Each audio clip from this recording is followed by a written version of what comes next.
नमस्कार। साहित्य, कला और संस्कृति की पहली ऑनलाइन वीडियो पत्रिका ताना बाना में आपका स्वागत है। मैं हूं मुकेश कुमार। दोस्तों, जैसा कि आपने नोट किया होगा, ताना बाना के स्वरूप को हमने काफी हद तक बदल डाला है। अब ये 1 घंटे की साप्ताहिक पत्रिका ना होकर कई अंकों में विभाजित हो गई है और हर अंक अलग ढंग की सामग्री के साथ हाजिर हो रही है। ऐसा हमने इसलिए किया है कि इस नए फॉर्मेट में कई तरह के प्रयोगों की गुंजाइश हमें मिल जाएगी। इसी प्रयोग की कड़ी है रंगमंच और फिल्मी दुनिया से जुड़ी नामी शख्सियत एम के रैना के साथ ये बातचीत। जैसा कि आप जानते हैं, रैना साहब पिछले लगभग 5 दशकों से रंगमंच और फिल्मों की दुनिया में सक्रिय हैं। उन्होंने 12 भाषाओं में 150 से अधिक नाटकों का निर्देशन और अभिनय किया है। बतौर अभिनेता 1 दर्जन से भी अधिक फिल्मों में वो काम कर चुके हैं। लोक नाट्य शैलियों में भी उनकी गहरी रुचि रही है। वे एक कल्चरल एक्टिविस्ट के तौर पर भी जाने जाते हैं और इस नाते भी उनकी सक्रियता कम नहीं है। उन्हें राष्ट्रीय स्तर पर ढेरों सम्मान मिल चुके हैं, जिनमें संगीत नाटक नाटक अकादमी अवार्ड भी शामिल है। तो आइए उनसे बातचीत का सिलसिला शुरू करते हैं। रैना साहब, कार्यक्रम में आपका बहुत बहुत स्वागत है। बहुत बहुत धन्यवाद, बहुत बहुत धन्यवाद जी, आप हैं तो मैं एक पूरा दौर देख रहा हूँ रंगमंच का। पिछले 5 दशक आप गवाह हैं उसके। आपने जब यात्रा अपनी शुरू की होगी और आज आप जिस मुकाम पर हैं, उसमें पता नहीं कितने उतार चढ़ाव परिवर्तन देखे होंगे आपने। तो अगर आपसे बहुत ही संक्षेप में मैं ये जानना चाहूँ कि जब आपने शुरू की थी अपनी रंगमंच की यात्रा, रंग यात्रा शुरू की थी और आज जहाँ हैं, उसको किस तरह से देखते हैं आप? परिवर्तनों के लिहाज से, प्रोग्रेस के लिहाज से, या उसमें गिरावट आई है तो उसके लिहाज से? मुझे लगता है कि भटकन बहुत है, भटकन बहुत हुई है, क्योंकि अगर आप देखेंगे कि जिस तरह से राजनीतिक उथल पुथल हो रही है और उसके हमें काफी कई संकेत भी मिलते हैं। जैसे कि अभी अगर आपको कि इसी हफ्ते एक आदेश आया है सरकार का कि आपको अपने परमिशंस लेने होंगे, लाइसेंस लेने होंगे, आपको अपना बताना है कि आप कौन है, क्या है, सब कुछ। मतलब जो कभी होता नहीं था, नाटक करते थे, आप एक लाइसेंस इजाजत देते थे एंटरटेनमेंट टैक्स से, वो आपको मिलता था, तो आप नाटक करते थे। अगर ज्यादा पैसे आप लेंगे तो आपको देना पड़ेगा टैक्स। तो रंगमंच में आपने देखा होगा हिंदी के रंगमंच और उत्तर भारतीय रंगमंच में ऐसा कभी नहीं होता कि बड़ी कीमती टिकटें हों, लेकिन उससे ये संकेत मिलता है कि हर तरह से कंट्रोल की कड़ी आ गई है। हर तरह से आपको क्यों कर रहे हैं, आप एक डिक्लेरेशन आपको देना है कि आप कोई ऐसी बात तो नहीं कर रहे हैं जो देश के विरुद्ध में हो गए, आपके सरकार के विरुद्ध में हो गए, आपको लिख के देना होता है। आप तो उसके हिसाब से आप कभी भी कुछ भी कर सकते हैं। तो ये दिक्कत अब ऐसे महसूस हो रही है कि अब कैसे, इस वक्त कैसे चले। जो 70 की, जब से हमने शुरू किया 70 के दशक से देखें, कभी ऐसा नहीं हुआ था। इमरजेंसी भी हुई थी, प्ले बैन भी हुए, तब जेल भी हुए लोगों के, बड़े राइटर जेल हो गए, कुछ एक्टर जेल में गुजर भी गए, स्नेहलता रेड्डी जैसी एक्ट्रेस। तो लेकिन ये नहीं था कि हमको कहीं जाके पूरे पुलिस के 3 थानों में जाके अपना ये देना है। तो मुझे आज, मैं सुबह बड़ा गंभीर सोच करता था कि क्या मुझे अब मेरा ये आया, वक्त आया कि मुझे पुलिस वाले के सामने अपनी इजाजत लेनी है कि मैं ये नाटक करना चाहता हूँ। तो ये मेरे लिए बहुत ही ह्यूमिलेशन लग रहा है, to be honest, to be very honest. कोई अच्छा दफ्तर होता, लाइसेंसिंग दफ्तर, जहाँ पिस्तौल और दारू की लाइसेंस मिलती है, उस लाइसेंस में हमको जाने। तो आपने कोई फर्क नहीं रखा, कोई इज्जत नहीं रखी, कुछ नहीं रखा आपने हमारा। तो ये चिंता का विषय है। लेकिन जो मैं देखता हूँ कि ऐसी परिस्थितियां काफी देशों में हुई। जैसे अगर देखा जाए तो पोलैंड में, यूएसएसआर में, ईस्ट जर्मनी में बड़ा कंट्रोल होता था। लेकिन तब भी एक अजब चीज है, ये जो आर्टिस्ट होता है, ये जो कवि होता है, ये जो नाटककार होता है, नई भाषा खोता है और अपनी बात बराबर करता है, और उसे नए रूप और नए नए किस्म की नई कृतियां मिली हम लोगों को। और वो मुझे बहुत एक्साइट करता है कि हम लोग ऐसे तो रहेंगे, फार्मूला निकालेंगे, कुछ करेंगे। हाँ, ये है कि अब आप लोगों ने एक, हर बार हमको 1000 रुपया देना है किसी दफ्तर में जब जब हम शो करें, जबकि वो पैसा थिएटर वालों ने, जो उनका थिएटर है, उन्हें दिया है नहीं है, या और एक होगा। तो ऐसी बहुत सारी चीज की, इसका मतलब है कि कहीं भी किसी तरह की सांस्कृतिक समझ 21वीं सदी में आजकल की स्थिति में नहीं है। पैसे बहुत दे रहे हैं लोगों को, ये मैं बता दूं आपको, बहुत ढेरों पैसे जा रहे हैं और वो गलत हाथों में जा रहे हैं। मेरे हिसाब से सारे पैसे ठीक तरह से नहीं जा रहे।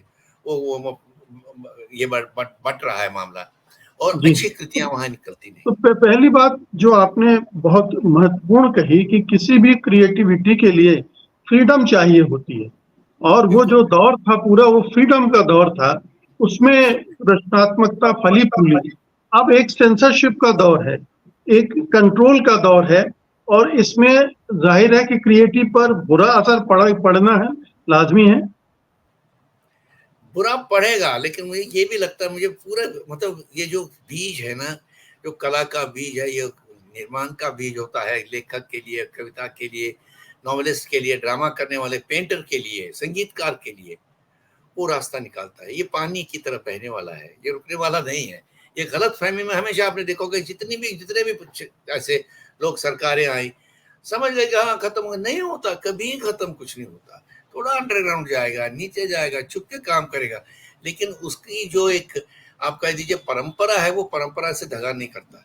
परंपरा और तेज होती जाएगी, सोच और तेज होता जाएगा, नए नए तरीके ढूंढे जाएंगे, अलग सबऑल्टर्न हो जाएगा, अंडरग्राउंड हो जाएगा थिएटर, मगर चालू रहेगा, करते रहेंगे लोग। ये है कि इसी तरह से इस दौर को कुछ समझाना पड़ेगा कि लेकिन कहाँ ये से नए चैलेंजेस, ये नए चैलेंजेस होंगे फिर। अगर एब्सोल्युटली। भूमिगत होना पड़ेगा, अंडरग्राउंड होना पड़ेगा, पुलिस और सरकार की निगाहों से बच के काम करना पड़ेगा, तो एक्टिविटीज भी लिमिटेड होंगी, और जो एक्सप्रेशन है, अभिव्यक्ति है, उसमें भी कहीं ना कहीं रोक टोक लग ही जाएगी। आपको रास्ते निकालेंगे, लेकिन पाबंदियां तो रहेंगी ही। नहीं, वो तो मैं मानता हूँ कि पाबंदियां रहेंगी, सफोकेशन भी बहुत होगा, बहुत सफोकेशन होगा। मतलब अगर अब कुछ ऐसी बात, ज्वलंत बात होती है देश में, उसमें हम ना बात करें तो गिल्टी फील हो जाएगा कि हमने उस पर रिस्पॉन्ड नहीं किया। और मैं अभी किसी से अभी बात कर रहा था कि हम लोग कुछ एक कार्यक्रम बनाना चाहते हैं अपने तो साथियों के साथ मिलके, तो कहा कि भाई हम उसमें गाजा का दिन रखेंगे। तो मुझे जरा हंसी आई। मैंने कहा तुम लोग को गाजा ही दिखता है, अपने इतने गाजा जो रोज यहाँ होते हैं वो नहीं दिखते।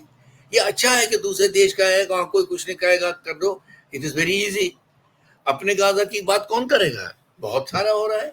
इस वक्त भी देखो क्या हो रहा है, तो सारे सोचने लगे हाँ बात तो सही है। लेकिन मुझे लगता है कि हाँ सफोकेशन होगा, काफी लोगों को डर होगा, काफी हम ये भी जानते हैं कि इस वक्त दौर ऐसा चल रहा है कि काफी कोऑप्ट भी हो गए, वो सरकार से पैसे मिलते हैं उनको, बकवास वाला काम करते हैं, उसकी जिसकी कोई, मैं कहता हूँ वैल्यू होती मुझको चैलेंज करने की, मैं तब भी खुश था। उसमें वो भी नहीं है कि मुझे प्रवोक करे कि इसका जवाब देना है। वो इतना हल्का फुल्का और अनइमेजिनेटिव काम होता है जो जिसमें दम ही नहीं है बात करने की। तो इस वक्त मुझे लगता है कि सरकार की तरफ से जो भी बनता है, उनका उनकी समझ में शायद है कि बम्बईया एस्थेटिक्स, उसमें सिनेमैटिक एस्थेटिक्स ही हर जगह अच्छी एस्थेटिक्स। आप इनके देखिए प्रयोग जहाँ भी ये अपने करते हैं, आयोजन करते हैं, वो फिल्मी होते हैं सारे, डेप्थ कहीं नहीं मिलेगी आपको। मतलब जैसे आपको बताऊंगा एक महत्वपूर्ण मेरे लिए, बॉदर्स मी सो मच, ये साल इब्राहिम अलकाजी की सेंटेनरी ईयर है, बादल सरकार की सेंटेनरी ईयर है, हबीब तनवीर की सेंटेनरी ईयर है, जिनको हमारे संगीत नाटक एकेडमी ने एकेडमी रत्न है, जो सबसे टॉप अवार्ड है एकेडमी, लेकिन उनको ये नहीं एहसास हुआ कि एक सेमिनार किया जाए तीनों की कौन न उनके पास। मैं गया वहां बात की, क्योंकि हम हबीब साहब के लिए कलकत्ते में कर रहे हैं, 30 अगस्त से कर रहे हैं, बहुत भव्य कार्यक्रम हो रहा है वहाँ, कि सबके लिए एक मिलके करते हैं सब लोग। इन्होंने तो इतना योगदान दिया देश के थिएटर के लिए, है ही नहीं वो सोच। तो ये चिंता का विषय है कि किस तरह से आप अपने स्टलवर्ट्स को, अपने महत्वपूर्ण लोगों को धीरे धीरे इरेज करना चाहते हैं क्या? वो गायब हो जाएंगे क्या? आप निकालेंगे उनकी कोई महत्वता नहीं रही है। ये एक बड़ा मेरे मेरे बहुत इसकी फिक्र है। और ये इसमें काफी कुछ यंगस्टर्स भी इनके साथ मिले हुए हैं कि ये प्रोजेक्ट ऐसे ही चलना चाहिए। तो चल रहा है तो देखी जाएगी, लेकिन अब हम अभी हमें हबीब साहब का मिल रहा है, वो करेंगे हम अच्छी तरह, बहुत बड़ा हो रहा है। In fact it will be the biggest that we are do. मैं क्यूरेट कर रहा हूँ उसको, और 3 दिन का वहाँ पर बड़े बड़े थिएटर वाले आ रहे हैं, मतलब रघुवीर यादव सारे देश से आ रहे हैं। पैनल डिस्कशंस होंगे, सेमिनार्स होंगे, मास्टर क्लास होंगे, उनके उन एक्टरों को भी बुलाया जाएगा जिन्होंने उनके साथ काम किया, तो एक डॉक्यूमेंट भी साथ साथ बनेगा और सही याददाश्त भी साथ है, और एक इज्जत हम अपने सीनियर को दे सकते हैं। तो अभी देखते हैं अलकायद साहब और उनका क्या बनेगा, लेकिन ये बड़ा ही मेरे लिए ये पतन का सोच है कि आप उनके लिए कुछ करेंगे नहीं। उनको जरूरत नहीं है, हमको जरूरत है उनको याद करने की, वो नहीं है। तो आप ये कह रहे हैं कि जो कल्चरल लीडरशिप होनी चाहिए पॉलिटिकल लीडरशिप में, वो उसका अभाव है, वो सोच ही नहीं पा रहे हैं। विश्व गुरु अन्य की वो बात करते हैं, लेकिन हमारे जो सांस्कृतिक धरोहर है और हमारी जो उपलब्धियां हैं, उनको कैसे शोकेस करें, कैसे उनको आगे बढ़ाएं, इसकी समझदारी ही ना हमारे इंस्टीट्यूशंस में बची है और ना ही लीडरशिप में बची। सर, मैं इंस्टीट्यूशंस के साथ साथ डिपार्टमेंट ऑफ कल्चर जितने भी हैं अपने देश के, यूनिवर्सिटीज में जहाँ पर संगीत नाटक वगैरह पढ़ाया जाता है, वहाँ भी हो गया। ये नीचे तक आ रहा है धीरे धीरे। इसको हमारे एक कश्मीर के बहुत अच्छे मेरे कवि, मेरे गुरु ही थे, फादर फिगर थे मेरे, दीनानाथ नादिम, बहुत महत्वपूर्ण हमारे शायर रहे हैं, बहुत ही एमिनेंट शायर रहे हैं। उनको मैंने एक दिन पूछा, जबकि टेररिज्म कश्मीर में नहीं हुआ था, ये देखनी चाहिए कि दृष्टि क्या होती है। मैं कहा, सर आजकल क्या लिख रहे हैं आप? कहने लगा ल्यूकोडर्मा, कश्मीरी में हितर बोलते उसे। नहीं मतलब, कहता मतलब समझ गए ना, तो स्किन रंग बदल रहा है। एंड कुछ साल वो तो गुजर गए, उसके बाद everything is happened same way, decolourisation of the culture हो गया सारा। मतलब ये हमारी आंखों के सामने हो गया कि इतना सिंक्रेटिक कल्चर, इतना सूफी और भक्ति का कल्चर कश्मीर का, इतना संस्कृत से भरा हुआ, पर्शियन से भरा हुआ, सूफियों से भरा, कश्मीरी बड़े बड़े संतों से इनसे भरा हुआ, आज उसकी बात ही नहीं हो रही। कुछ नहीं, कुछ और ही सेलिब्रेट हो रहा है। शिकारे चलने चाहिए, वो हो रहा है। सीरियस सोच की तरफ, मतलब सोच पे ताला है, सोच में ताला है। आपने एक चीज और अभी बड़ी दिलचस्प कही, आमतौर पर धारणा यह है कि रंगमंच की दुनिया में पैसा नहीं है। अगर आप रंगमंच में हैं तो आप गरीब कैसे रहेंगे, भूखे थे। बदहाल रहेंगे, आपको संघर्ष करना पड़ेगा। लेकिन आपने कहा कि पैसा बहुत आ रहा है, लेकिन जा कहाँ रहा है? जा कहाँ रहा है और उनका क्या बन रहा है? मैं ये सरकार को नहीं कर, छोटा मदद बहुत अच्छी दे रहे हैं ना संस्थानों को भी। आज कलकत्ते में काफी संस्थान को पैसा में, बाकी संस्थान ना रहे हैं, कुछ और चल रहा है कि it is a big amount. मतलब हर ग्रुप को कुछ जो अप्रूव्ड हैं उनको कुछ सब्सिडी मिलती है साल में करने के लिए, काम करने के वो हिसाब देते हैं, जो भी करना होता देते हैं। उसमें भी अब सिलेक्टिव हो गया मामला, किसको देना किसको नहीं देना, और उसमें भी संघर्ष। 2 साल से लोगों को मिला भी नहीं है, इसलिए जो उनके प्लान थे वो भी गिर गए, लेकिन नए लोगों को मिल रहा है। वो कौन है, उनका काम मैंने देखा है, जानता, मेरी नजर सब पर है कि क्या हो रहा है। जाया हो रहा है पैसा, कुछ उससे निकलने वाला नहीं। आपने पूरे इकोसिस्टम की बात कर दी। एक ऐसा जी इकोसिस्टम इमर्ज कर रहा है जिसमें एक आजाद थिएटर की गुंजाइश बहुत कम है। लेकिन बिल्कुल। क्या थिएटर के फॉर्मेट में, थिएटर के तौर तरीकों में, उसमें एक्सपेरिमेंट के लेवल पर आप क्या नई चीजें होती देख रहे हैं? मैंने बहुत देखा है, यंगस्टर्स में बहुत ज्यादा देखा है। मतलब अभी मैंने एक एक उन्होंने, बच्चों ने ही प्ले बनाया, लेकिन ऐसा फॉर्मेट उन्होंने ढूंढा, ज्यादा खर्चा भी नहीं लगना, वो टेबल पे एक्टर बैठता है, मिट्टी गूंथी हुई सामने इतना ढेर सारा लगा हुआ है, वो एक खिलौने बनाने की बात कर रहा है। धीरे धीरे खिलौने बनाता है मिट्टी के और सामने रखता, कैरेक्टर बनाता जाता, बात करता। धीरे धीरे कलक होती है किसके, ये जो मिट्टी के खिलौने हैं ये सुंदरबन के खिलौने हैं। फिर धीरे से एक्चुअल सुंदरबन के खिलौने आते, सुंदरबन की कहानी शुरू होती है खिलौनों के जरिए। अब यहाँ तक कि वहाँ पार्टीशन से कैसे बटा है सुंदरबन, और आज ये वक्त आएगा शायद सुंदरबन शहर हो, मतलब धरती पे होगा ही नहीं। और इतनी मूविंग कहानी, इतनी मूविंग, और वहाँ के लोक शैली के गाने, उन्हें बहुत रिसर्च की है इस पर, बहुत बड़ी रिसर्च की। अभी वो ग्रुप 4 लोग हैं वो ग्रुप में, अभी कोरिया जा रहे हैं, अभी उनको शिकागो जाना है। मतलब मैं पहले तो केरला के फेस्टिवल में उनको रिजेक्ट किया गया था। मैंने चिट्ठी लिखी, मैं होश में, मैं कहा कर क्या रहे हो तुम लोग, ये प्ले बच्चों का ये बहुत जरूरी है। वहां से जब शुरू हुआ, वहां लोगों ने देखा, उनको 2-3 शो दिए उन्होंने। और अब ऐसे काम यंगस्टर्स बहुत कर रहे हैं। जो जरा सा मिडिल एज में गए, उनमें मुझे लग रहा है कि छोटा सा तबका है जो कि एक्सपेरिमेंट कर रहा है। बात और फिक्र है थोड़ी सी कि क्या करना है, समय का समझ के क्या करना है, कितना रजिस्ट करना है, कितना नहीं करना है, नया काम करना है, बेसिकली नए काम करने। तो वो दूसरा कारण हो गया उन ग्रुप्स के लिए जो इरेलेवेंट काम कर रहे हैं, उनके पास माली हालत बहुत खराब है ही नहीं, तो उनके लिए ये बड़े थिएटर बुक कराना, उनके लिए 1.5 लाख रुपया देना एक शो के लिए, वो है नहीं। तो इससे क्या हुआ, ऑल्टरनेटिव स्पेस ढूंढ रहे हैं हम लोग। अब हम छोटी छोटी जगह पे जाएंगे, वहां करेंगे, कस्बों में करेंगे, छोटे छोटे कॉलेजों में करेंगे। उसका एक बाई प्रोडक्ट ये निकल रहा है कि अभी मैं आज आपके से पहले बात करने से पहले वही मीटिंग करा था, हम लोग पूरा एक मैप देख रहे हैं कि दिल्ली पे पैसा नहीं लगाएंगे, यहाँ तो बेकार है कि 1.5 लाख रुपए कौन देगा, एक्टर को नहीं मिलता तो तुझे कैसे को मिलेगा, थिएटर वाले को। इसलिए हम चाहेंगे कि हम छोटे शहरों में जाएं, और कम से कम 50-60 शहर दिल्ली के आसपास हैं जो आप 3-4 घंटे में जाते हैं, 3-4 घंटे वापस आ सकते हैं, उधर हम करेंगे। और थोड़ा सा पैसा जो लगेगा वो खर्चा हम उठा सकते हैं, ऐसे काम कर सकते हैं। एक नई स्ट्रेटेजी बन रही है, मगर ये बन रही है आप नए बच्चों के साथ ही कर सकते हैं, नए लोगों के साथ, और वो लोगों के साथ जिनको इस चीज की फिक्र है कि भाई गड़बड़ हो रहा है, करने नहीं दे रहे हैं, तो करने का तरीका क्या है।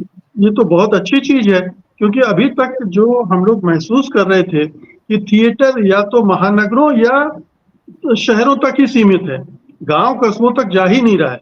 अगर इस दबाव के चलते ही, कोई मजबूरी के चलते ही अगर आप उन तक पहुंच रहे हैं, तो ये एक दूसरे तरह की, मैं समझता हूँ, एक क्रांति का रास्ता है।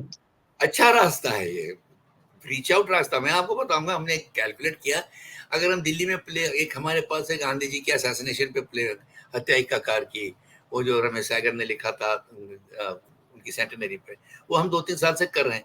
अब डर रहे हैं कि यहाँ करेंगे तो यार इतने पैसे क्यों करेंगे, नुकसान ही नुकसान है। तो हमने कहा ऐसा करते हैं, गेटी थिएटर वालों कल क्यों लिखते हैं शिमला में, उन्हें कहा हम थिएटर मुफ्त देते हैं। हम पहुंच गए, प्ले करके 2 दिन में आ गए वहां से, थोड़ी ठंडी हवा भी पी ली सबने, सब खुश हो गए, एक साथ भी रहे, और ये पता चला भाई और भी शहर ढूंढेंगे हम, तो ये पॉसिबल है।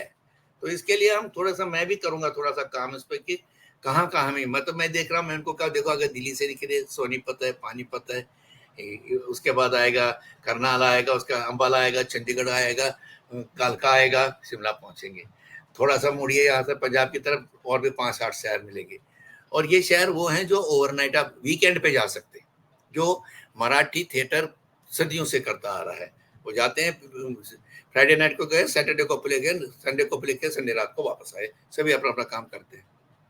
तो दिस इज अ पॉसिबल। ये मैंने अपना एक थोड़ा सा नक्शा आज काफी कलाकारों के सामने आज 12 बजे तक उसी काम में लगा था, भाई इस तरह से चलना हमारे लिए सेफ है। तो आप उससे इस हमें तरह बहुत ये भी पहले होगा भी कि कर हम नई ऑडियंस मिलेगी, नए लोगों से मिलेंगे, और वहां भी कुछ होगा।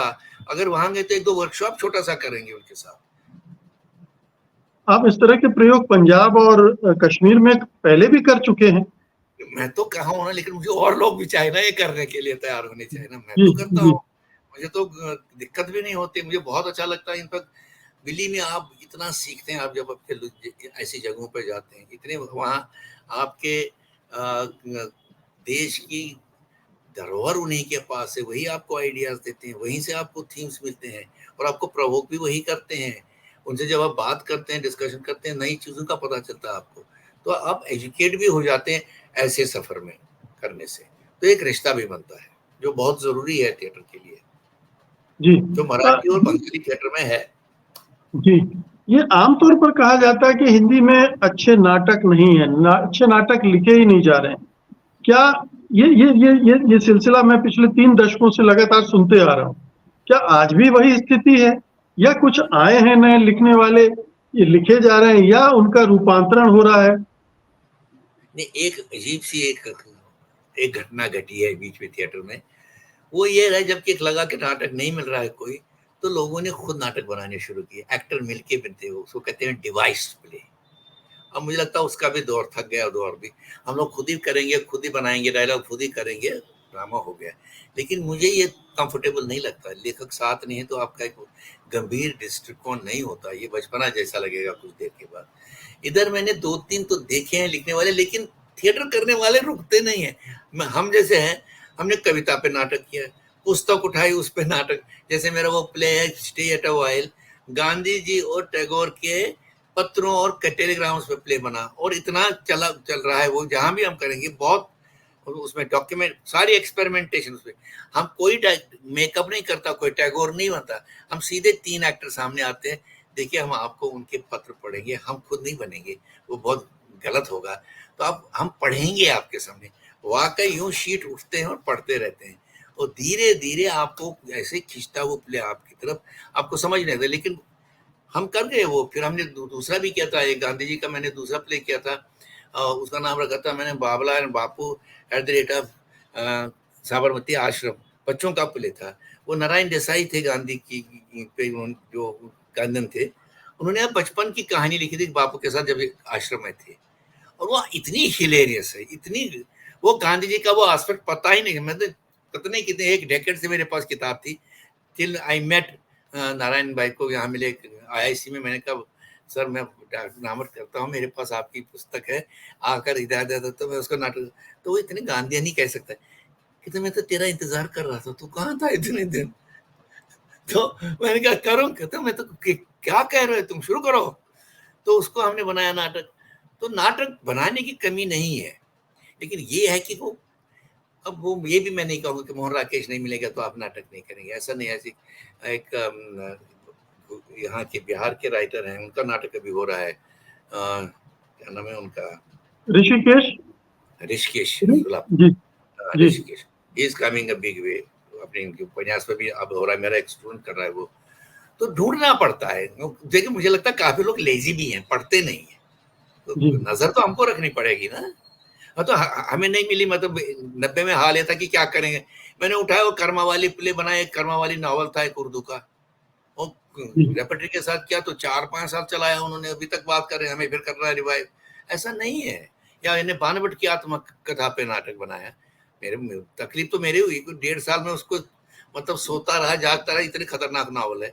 जब बन जी गया तो विद्वानों ने भी कहा कि बहुत अच्छा हुआ नाटक। ये नहीं कि कौन बीड़ा उठाएगा, शॉर्टकट अगर ढूंढेगा कोई तो उसको वो कहेगा नाटक नहीं है। मुझे नहीं जी। लगता कि नाटक है। और एक और एक नाटक को पढ़ने बनाने में वक्त लगता है, तो ठीक उसमें है, भी समय देना पड़ता है। मजाक में कहता हूँ भाई, तंदूर पर रोटी नहीं डाल रहे हैं, दालें अंदर आटा आटा निकाली रोटी, ऐसा नहीं होता। ये लिटरेचर जी, ये कम नहीं विदेशी, है। सॉरी आप कंप्लीट करें। मैं कहा कमी नहीं है, मटेरियल की कमी नहीं। इसी हमारे थिएटर में नाटक का नाटक ना मिले, उपन्यास है, कविता है, कहानी है। मैंने एक किताब मैं बताऊंगा, मुझे तो कोई मटेरियल दे दीजिए मैं कर सकता हूँ अगर मुझे रेलेवेंट लगेगा। मैंने एक किताब पढ़ी थी, वो ओरियाना फ्रांची की छोटी सी पतली किताब, letter to an unborn child. एक महिला है जो, उसके बच्चा है, उसे बात करें तुझे दुनिया में लाऊं कि न लाऊं, बड़ा अद्भुत है बहुत। हमने उसका हिंदी किया, सिंगल एक्टर से करवाया तो मेक ड्रामेटिक इम्पैक्ट ऐसे करें, पूरा 1.5 घंटा एक लेडी आर्टिस्ट कर रही थी, अभी भी चल रहा है वो। पाकिस्तान भी गया, नेपाल भी गया, पता नहीं कहाँ कहाँ गए उसको करते हुए। ऐसा नहीं है, इसी फॉर्म एंड कंटेंट का जिसने पकड़ा हो, ये दोनों के वो बीज पकड़े हो, तो वो खेल सकता है, वो कुछ भी कर सकता अब विदेशी नाटकों पर जो निर्भरता रही है भारतीय रंगमंच की, हालांकि मुझे कोई दिक्कत नहीं है, अच्छा ही लगता है चेखोव वगैरह को देखो तो, लेकिन क्या वो निर्भरता कम हुई है पिछले वर्षों में? है। काफी कम हुई है, काफी कम हुई है। लेकिन मुझे ये भी लगता है कि फैनेटिकली नहीं देखना चाहिए। तो चेखोव तो गजब का महान राइटर है, उनको भी बिल्कुल। समझना बहुत जरूरी है हमारे लिए, जितना कालिदास मेरे लिए। मतलब कालिदास के लिए मुझे पैसे चाहिए, मैं तो कल कालिदास शुरू कर दूं। मुझे उनका 2 साल से मैं गोद में लिए बैठा हूँ। मैं उनकी वो क्या है अपना मेघदूत, मेघदूत को नई इंटरप्रिटेशन के साथ म्यूजिकल करना चाहता हूँ, खुद करना चाहता हूँ, लेकिन उसको थोड़ा सा म्यूजिक पे बजट लगना है। तो वो बजट कहाँ से आएगा, क्या करेंगे। तो मगर ये मैं मानता हूँ, मैं तो यही कह रहा हूँ आपको, आज का तो हिंदुत्व बहुत हो रहा है ना। फिर इन करोड़ों रुपया इन्होंने खर्च किया, एक संस्कृत की कृति करके दे दी। हमारे पास तो कुछ पैसा नहीं होता, हमने कैसे करके दिया, या कारंत ने कैसे कर दिया, कोल्लम ने कैसे कर दिया, शिवराम कारंत ने कैसे कर दिया।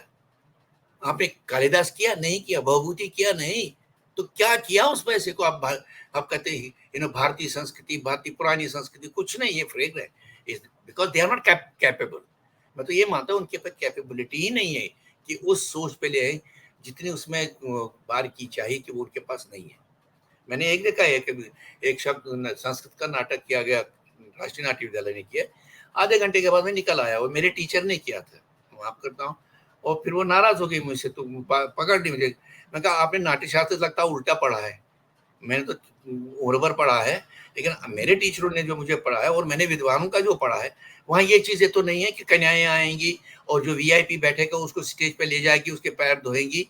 पैर धोए गए उसके, और उसके बाद उसको जर्जर दिया गया लगाने के लिए। मैंने कहा कहाँ है, किस पूर्व रंग में है, ये बताइए मुझे। तो अगर करना भी है, पुरानी कृतियां करनी है, तो उनको आज के दृष्टिकोण से तो करना है ना, ताकि आज का लोग कहे कि भाई हाँ ये क्लासिक है, तो टाइमलेस वो भी नहीं है, ये बंजर है, मामला बंजर है।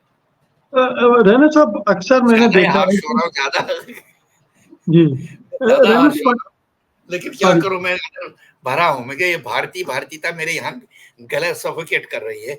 इनको पता भी नहीं है भारत के बारे में, ये मैं बिल्कुल शांत स्वभाव से जानता हूँ। They know nothing about this country, क्योंकि ये अपने गांव और कस्बे से आगे निकले ही नहीं है देश को समझने के लिए। देश इतना छोटा नहीं है, भव्य है देश।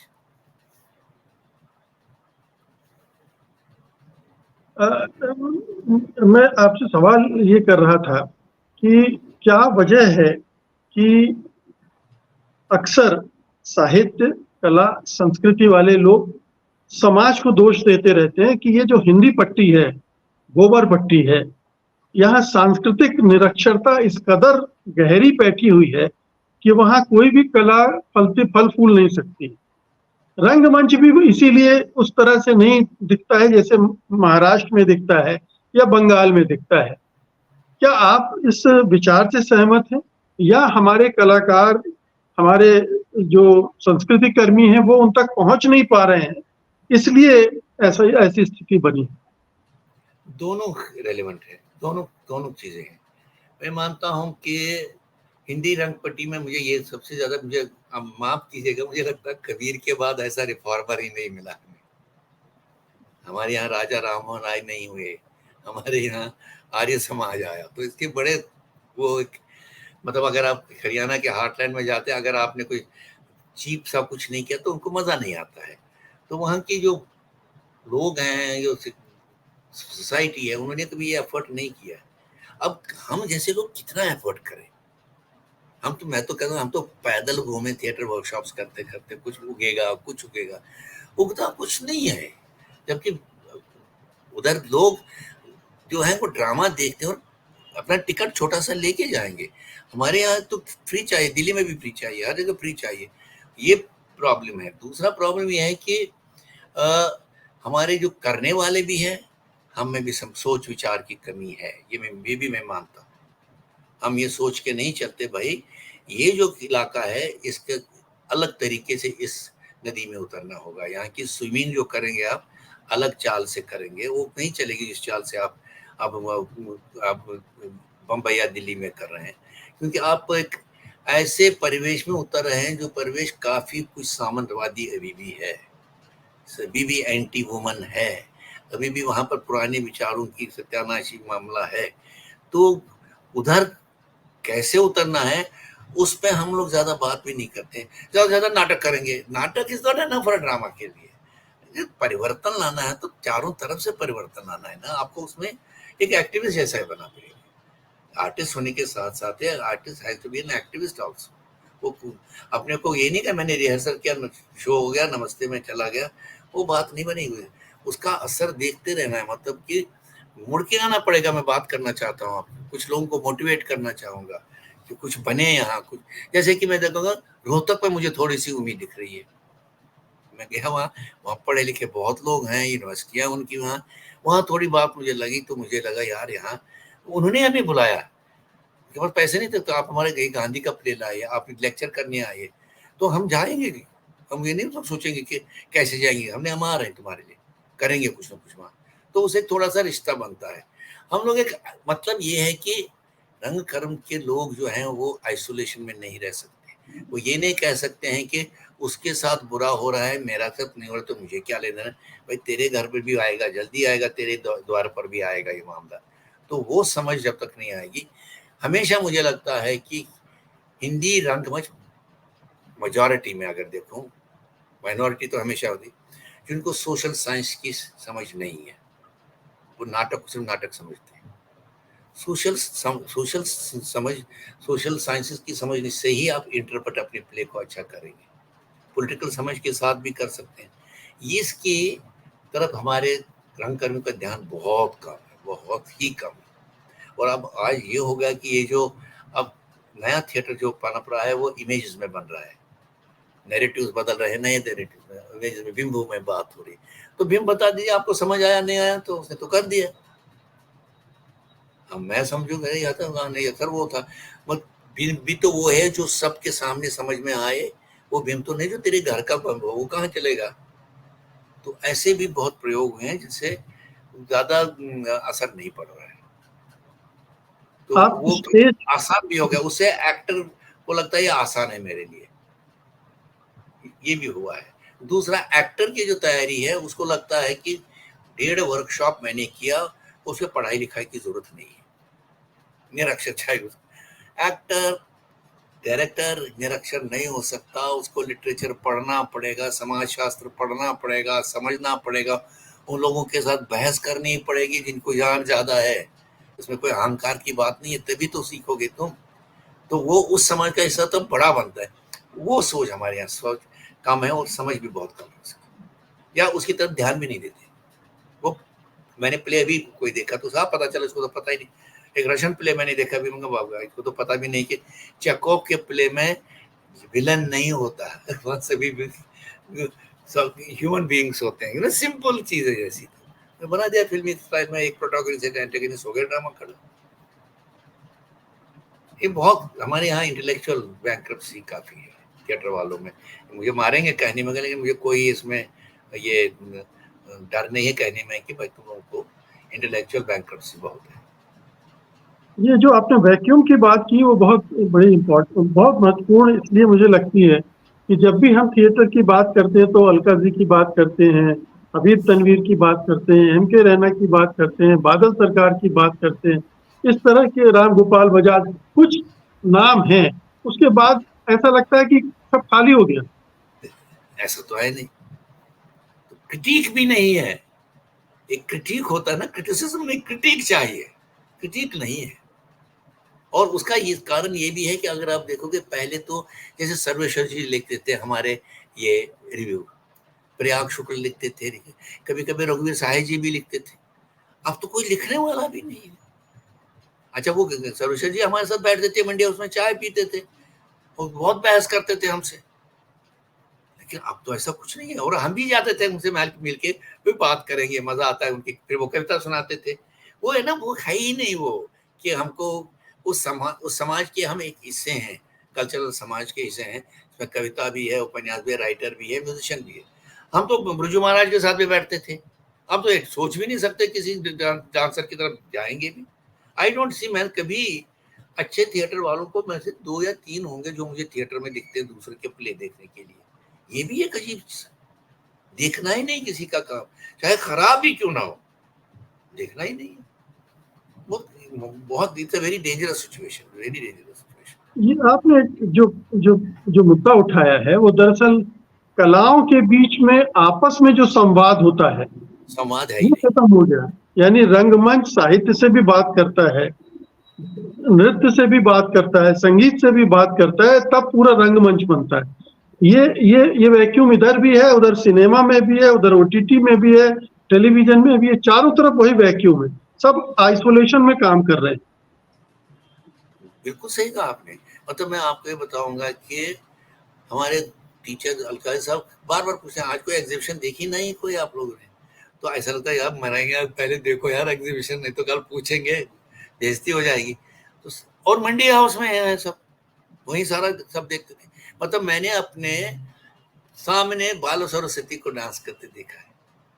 और अगर ये हमको टीचर नहीं ऐसे कहते वो अच्छा है ये अच्छा, हमें भी ज्ञान का, हम भी तो छोटे शहरों से आए थे, यहाँ दिल्ली पढ़ाई आए, तो पढ़ाई सिर्फ मेरे ड्रामा की नहीं हुई, मेरी पेंटिंग की भी हुई, मेरी स्कल्पचर को समझने की भी हुई, संगीत को, डांस को, नेचर को, एनवायरनमेंट को समझने की हुई। फिर हम उन सब चीजों को मिला के देखते हैं कि यार वो असल में तो असलियत एक ही है जो सब तरह से ढूंढते हैं। मतलब हम लोग मजीद बाबा की पेंटिंग देखने जाते थे उनको स्टूडियो में, क्या कर रहा है तू भाई, ये आजकल है नहीं। वो कैसे जुड़ेगा, गॉड ओनली नो। क्योंकि उसमें एक कारण था, जैसे ड्रामा स्कूल में था, वहाँ ये सब लोग आते थे, इनके लेक्चर होते थे, पेंटिंग पे लेक्चर होता, मॉडर्न डांस पे लेक्चर होता था, म्यूजिक एप्रिसिएशन पे, वेस्टर्न का अलग, भारतीय संस्कृति का अलग। अब नहीं होता। मतलब फॉरेनर्स भी आते थे उसमें। मतलब ड्रामा स्कूल का पतन ये है ना कि ये था पहले national school of drama Asian theatre institute. मतलब जब हम स्टूडेंट थे, हमने संस्कृत ड्रामा भी पढ़ा, सुबह 8 बजे योगा करते थे, वहीं से शुरू होता। तो हम आज का तो योगा करें, हम तो तब 50 साल से योगा ही कर रहे हैं। उसके बाद फोक थिएटर पढ़ना, लिटरेरी, मतलब written papers, then practical, modern drama पढ़ा, फिर संस्कृत ड्रामा भी पढ़ा आपने, फिर आपने पढ़ा Greek drama, Elizabethan drama, Chinese drama, Japanese drama. उसके इम्तिहान में पेपर आते थे। अब वो एशियन निकाल दिया, तो हमने खुद ही अपनी पहचान को एशिया से बाहर कर दिया, छोटा कर दिया, फिर छोटा कर दिया। आप समझते नहीं को वासुदेव कुटुंबम का से निकलते निकले आप अपना कुटुंब पे पहुंच गए, हाल ये हो गया। आपसे बात करके मुझे लग रहा है यही हालत हमारी पत्रकारिता में भी है। रियली यहाँ भी उसी तरह की अनपढ़ता है कि उन्हें केवल राहुल गांधी और नरेंद्र मोदी दिखलाई देते हैं। बाकी दुनिया में क्या क्या हो रहा है कला साहित्य की दुनिया में, उससे उनका कोई वास्ता नहीं है। और इसीलिए इतनी गरीब, इतनी विपन्न पत्रकारिता हम देख रहे हैं आज के दौर में। बहरहाल मैं अब वापस लौटता हूँ आप पर।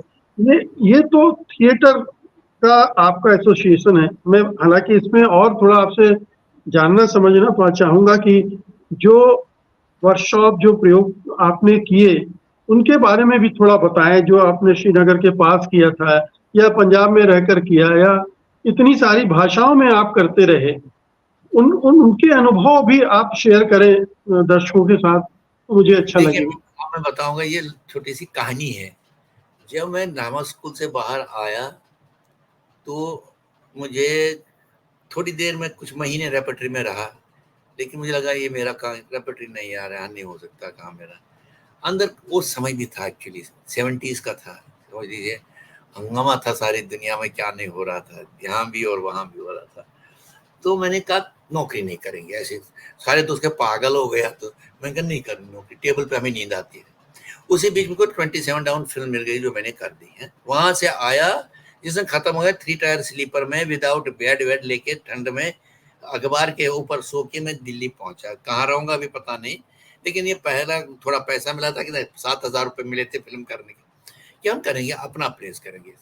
तब मैंने सोचा, मेरे साथ मेरा दोस्त था रवि बस में, कहा यार करते हैं, ऐसा करते हैं, हम 2 महीने का एक शॉर्ट ट्रेनिंग प्रोग्राम बनाता हूँ मैं, अपने आप ही बना है। तो जॉय माइकल यहाँ बड़ी वो थी, वो थिएटर वाली, उनका ग्रुप था यात्रिक, वो बाइलिंगुअल, हिंदी भी करते थे। हम उनके पास गए, हमारे पास ये आइडिया, आपके पास जगह है, आप जगह दो हमें, हम मिलके करेंगे। She was very, she welcomed it, करो। तो उसमें करने में आगे कनॉट प्लेस में उनको मैक्सवेल भवन ने एक जगह दी थी, बड़ा अच्छे 2 हाल थे। उसमें हमने 2 महीने वर्कशॉप, 2 महीने, ये नहीं आजकल चपाती फटाफट निकाल दो। और उसमें लाइब्रेरी हमने जान लगा के किए, 2-3 साल वर्कशॉप, उसी से हम डायरेक्टर बन गए काटे दौर। लेकिन अब क्या हुआ, वो बाद में कारंत जी को लगा ये भी अच्छा मॉडल रहा, तुम लोगों ने, हमसे सीनियर थे तो उन्होंने भी किया, कुछ किया। लेकिन बाद में क्या हुआ, इसमें सरकार घुस गई, एकेडमियों को भी कुछ करना था, उनको लगा यार ये अच्छा चीज है इसमें, तो उन्होंने कहा 1 महीने करो। निकल गए भाई लोग 1 महीने करने लगे। हम तो तभी कहते हैं 6 वीक से कम तो होना ही नहीं चाहिए। तो देखा कि रिजल्ट भी छोटे निकलने लग गए। आप करते करते एनएसडी में आप होते हैं 12 दिन का थिएटर वर्कशॉप, 8 दिन का वर्कशॉप, और प्ले भी कहते करो। तो अब बन गया पनवाड़ी का दुकान, फटाफट पान निकालो मुंह में डाल दो। ऐसे थिएटर नहीं बनता। अब लास्ट मैंने एक एनएसडी ने मुझे कहा था, एक डायरेक्टर्स वर्कशॉप तुम करो इंडिया, मैंने कहा 2.5 महीने तब ये होगा। तो मैंने बरेली ले जाके उनको करके, वहां पर जगह अच्छी मिली, इतना अद्भुत काम हुआ था वहां। और एनएसडी वाले खुद कहते पहला वर्कशॉप तो समझ आया करना क्या है। मैं कहा मॉडल है तुम्हारे पास, इसको आगे चलाओ तुम लोग, मैं ही नहीं करूंगा, दूसरे करेंगे। नहीं करना, उठाना ही नहीं। इतने वर्कशॉप्स एनएसडी इस वक्त करता है, यू विल नॉट बिलीव, हर महीने 4-5 वर्कशॉप चलते हैं इनके, यूं हर जगह देश में चलते हैं। कहेंगे भाई पैन इंडियन हमारा, अब उसको पूछो उसमें किसने क्या किया, किसी को पता ही नहीं। एम के रैना ने अपना मॉडल चलाया, आप आए अपना मॉडल, क्या वो अपना मॉडल, पता नहीं किसी को क्या। अगर ये भी, तब भी स्टूडेंट्स एट द एंड पे पूछते हैं सर कोई पुस्तक बता दीजिए जो पढ़ेंगे। रीडिंग मटेरियल एनएसडी ने 70 साल की उम्र में एक भी किताब नहीं बनाई। जो होता है ना कि क्लास के लिए जो बनते हैं, एनजीओज बनाते हैं, मैंने साक्षरता अभियान में बहुत काम किया, वहां हम बनाते थे, कविताएं बनती थी, बहुत नहीं है। तो मैं जैसा आदमी क्या करता हूँ, 10 किताबें लाता हूँ, उनके चैप्टर्स निकालता हूँ, जेरोक्स की मशीन पे बैठता हूँ, इसका बनाता और उनको एक इतना वॉल्यूम देता हूँ रोल करके, उसमें ये पढ़ो एटलीस्ट, ये तो हिंदी में, भाई हिंदी में भी होना चाहिए, अंग्रेजी हो तो हो, हिंदी में भी तो होना चाहिए। तो ये प्रॉब्लम है, पढ़ने के लिए भी मटेरियल नहीं है, ये भी समस्या है बहुत। मतलब आगे बढ़ा नहीं मामला सेलिब्रेशन होता है ना कि वो जब कोई मरता तो उम्र में मरता तो उसके बहुत अच्छे ढोल पीटते हैं, ढोल पीट रहे हैं हम, बहुत ज्यादा ढोल। बेसिक में हमेशा एक प्रोवर्ब कहता, सीड कौन बना रहा है, बीज बनाने का काम किसका है, हमारा है ना। बीज का खराब क्यों बन रहे हैं, क्यों नहीं वो बीज ठीक तरह से बनते, उसमें कुछ ना कुछ त्रुटि होती है, या वो शॉर्टकट में लगा होता है, करता नहीं, मतलब जो धीरे धीरे होता है। अब अगर अपने शहर में गए, आप धीरे धीरे बड़े बनेंगे, पहले दिन बड़े बनना चाहते हैं तो वो भी मुश्किल। हमने कश्मीर में जो काम किया, चुपके से काम किया, गोली का डर था, नहीं 2000 में गया मैं करने, और पहाड़ों के पीछे एक यूनिवर्सिटी थी एग्रीकल्चर जो खाली थी, वहां बैठ के किसी को पता ही नहीं होने दिया कि हम क्या कर रहे हैं। 30-35 लोग पूरे 1.5 महीने मेरे साथ खाना पीना, सोचे हम ही सफाई करते थे, सब कुछ हम ही करते थे। ये नहीं होना चाहिए कि तुम गवर्नमेंट ऑफ इंडिया, ये चलेगा नहीं, मैं भी पोछा मारूंगा तुम भी पोछा मारो। तब से आज मैं देख रहा हूँ 20 साल के करीब हो गए, जो बच्चे वहां से निकले उन्होंने अब ग्रुप्स बनाए हैं, अब फेस्टिवल कर रहे हैं, नेशनल थिएटर फेस्टिवल कर रहे हैं। तो मेरा काम नहीं था कि मैं रोज खिलाऊं, अब कहते कब आओगे, अभी आया था फोन, अब कहोगे आ जाओगे, हम फेस्टिवल करेंगे, हम नहीं आना तो पड़ेगा तुम। मेरे लिए यही खुशी है कि भाई हमने तेरे हाथ में दे दिया, अब तुम आगे चलाओ। जब खराब कुछ करते हैं हम उनको डांटते, ये क्यों किया, ये थोड़ा फिर एक छोटा सा वर्कशॉप होता है, 1-2 दिन का, उनको सिखाते रहते हैं। मार्च में गया था मैं, एक छोटा वर्कशॉप किया टंड में, कल किया मैंने। तो मगर मेरे पास भी सुविधाएं नहीं है टू बी ऑनेस्ट टुडे। तब तो एनएसडी देता था कुछ करने के लिए, मैंने एक ग्रांट जो मुझे बड़ा काम आया, शायद वो India foundation for the arts जो बेंगलोर में, उन्होंने दे दिया। उन्होंने 1 साल का दिया, मैंने 2 साल निकाले उससे। गाँव में कम खर्चा होता है ना, तो चल पड़ा। तो वहां से लोक शैली जो हमारी बाण पत्र है, उसने पूरी करवट ले ली। अपने प्लेस करने से उनको रिवाइव करते करते, क्योंकि उनको 10 साल टेररिस्टों ने कहा कुछ नहीं कर सकते, बांध 10 साल परफॉर्मेंस नहीं कर पाए वो। फिर धीरे धीरे जब हमने किया, करवट यूं लिया, 5 साल उनके साथ मुसलसल काम करते करते शेक्सपियर तक पहुंच गए हम। किंग लियर किया हमने आवाम के सामने, 5000 10,000 लोग देखते थे, जबकि टेररिज्म भी चलता था, लेकिन हमारा काम भी चलता, वो देखने आते थे। पहले डर लगता था भी ऐसे नहीं, फिर धीरे धीरे लोगों को समझ आया नहीं ये जरूरी है, वो रोकते नहीं थे, हम करते। तो ये तो लंबा काम है, उसको मैं कहता हूँ ना, ये तो ऐसा है अचार लगाना, धीरे धीरे अचार में वो खुशबू आएगी, जल्दी नहीं बनता। There is nothing like a shortcut. Culture नहीं शॉर्टकट है, कल्चर इज जो ईंट पर ईंट, ईंट पर ईंट, ईंट पर ईंट। ये हमारी समस्या है। हाँ, सरकार भी सोचती फटाफट कुछ बनना चाहिए, इंस्टीट्यूशन भी सोचते फटाफट बनता है, वो बंदा सकता है याद पॉसिबल है, वो भी करता है। राणा साहब, थिएटर के सामने बार बार नए चैलेंजेस आते हैं, इसकी चर्चा होती रहती है। पहले टीवी आया और कहा गया कि अब तो थिएटर गया, फिर आया, फिर फिल्म तो पहले से थी, वो एक चैलेंज था ही, अब ओटीटी आ गया है। और मैं भी चूंकि एक यूनिवर्सिटी में था और मैं देख रहा था कि ज्यादातर बच्चों का टारगेट क्या होता है, थिएटर से ज्यादा ओटीटी फिल्म, उस दुनिया में जाने की। तो ये थिएटर इस चैलेंज से कैसे गुजर रहा है, कैसे इसको हैंडल कर रहा है? देखो, मैं सब चीजें कर रहा हूँ। मैं समांतर सिनेमा भी किया, ओटीटी भी मैं 2-3 किया, अभी शायद एक करूंगा, लेकिन मैं जरा सा रुक रुक के कर रहा हूँ। थिएटर मेरा सफर नहीं करना चाहिए, और ये भी नहीं कि वहां रोज काम मिलता है आपको, ये भी नहीं है, साल में 1 मिलेगा तो बहुत है। तो उनको मुझे लगता है टाइम मैनेजमेंट का समझ नहीं आता है। इसीलिए पहले अपनी बेस तो बने, थिएटर की बेस अगर बन गई तब तुम वो कर सकते हो। वो मैं फिल्में भी बनाया, मैं डॉक्यूमेंट्री भी बनाता हूँ। समहाउ आई बीन, मैं देखता हूँ कि किसी में जल्दी नहीं यार, ओवरटैप नहीं होगा, मगर अब ये है कि पेशेंस चाहिए उसके लिए। पहले तो बम्बई से दूर रहना।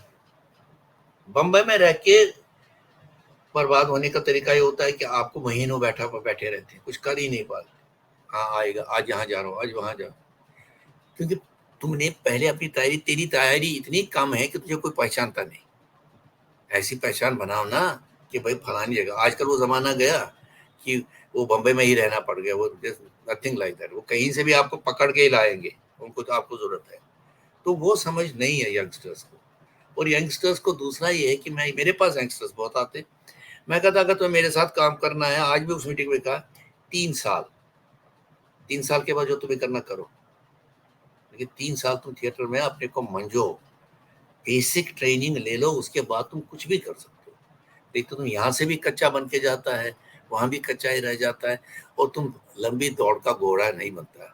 मतलब जब मैं भी जो कश्मीर का, मैंने इनको पहले ही कहा था मैं मछली की रॉड नहीं दूंगा तुम लोगों को, तुम्हें मछली खाने की मछली की रॉड, तुम्हें मछली पकड़ना सीखना है। तो उसमें टाइम लग गया, 10 साल लगे उनको करने में बेचारे, धीरे धीरे डर के मारे, गोली न लगे, मारे ना कोई, फंडामेंटलिस्ट पकड़ेंगे तुम ये क्या कर रहे हो, ये कुफर है, बहुत कुछ होता है वहाँ।